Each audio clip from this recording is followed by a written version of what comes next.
Now, I know you've heard this one before. Only God can judge me. Now, that's the number one saying when avoiding conviction. But if God were to judge us where we really were, some of us couldn't handle his diction. Now, don't get me wrong. I know that God is the ultimate judge, but he's been passing out verdicts and some of us still haven't budged. But I guess we just don't get it. When Christ comes back, he's coming back with a vengeance. See, he'll carry a life sentence for his elect and a death sentence for those who chose to reject. See, as the church, we have to do more than just claim to be spiritual. Don't say you're in relationship if you're just practicing a ritual.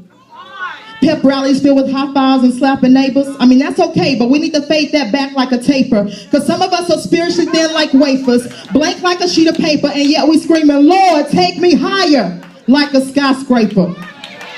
We'll go to a conference to learn about 5 steps, but we won't seek the scriptures for genuine help. We'll turn around 3 times to reach the breakthrough, and yet won't give God the opportunity to break through. So then we toss him out like a tissue. We only talk to him if there's an issue, but this lukewarm temperature is making us sick like the flu. Worship is the intimacy that causes us to unveil ourselves in the presence of God. So why are we so afraid of a requirement that comes with the job? Is it because worship causes us to be real and reveal those things we work so hard to conceal? I mean, let's be real. A pair of lips can say anything, but do our hearts love him madly? Because if we only love God for what he gives, we might as well call him a sugar daddy. But see, no, I'm glad that he wrote the script. And I'm praying that when he gives the book of life a flip, he'll find my name written because I chose to be blood dipped. Now, I'll be the first to admit there have been times I let my foot slip. But in this leg of the race, I keep my laces tied because I can't afford to trip. Jesus called the Pharisees hypocrites. They were passing out venom like snakes. And the same is true today when taking advantage of his grace.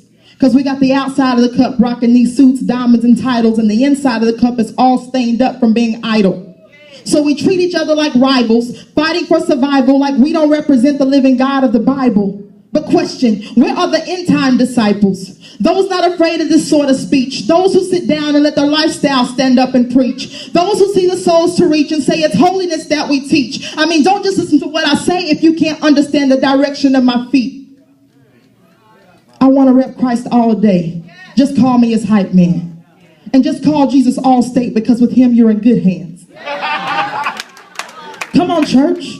It's more than just going to musicals and concerts. More than anything, we should be showing the world God's worth. But newsflash, you're only as anointed as the last time God used you. Remember, he's still going to get the glory with or without you. It's time for us to step up to the plate like a batter. There's a feast going on, but we too busy looking at the serving platter. While pockets are getting fatter from exploiting the market. If we are to provoke change, we must be the ones to spark it. I mean, we already targets because we choose to proclaim his name. So just think, to do all of this and still not make it in, now that would be a shame. Now see, I'm just trying to make it plain. Not one person is exempt. With the spirit and flesh at odds, without the mercies of God, we all be held in contempt. The smell of deception in the church continues to grow. But we can't see the wolf past the sheep's clothes. So we'll run to find a word, we'll race to hear a prophecy, then wonder why the world makes us a total mockery. But this is not how it ought to be. We should be the change they see. But how can it be if we live as though sin has held us in captivity? Question. Have you ever noticed how people major in what's minor and minor in the major? All sin offends God, but we live like we don't see the danger. This walk calls for a daily cross-bearing session.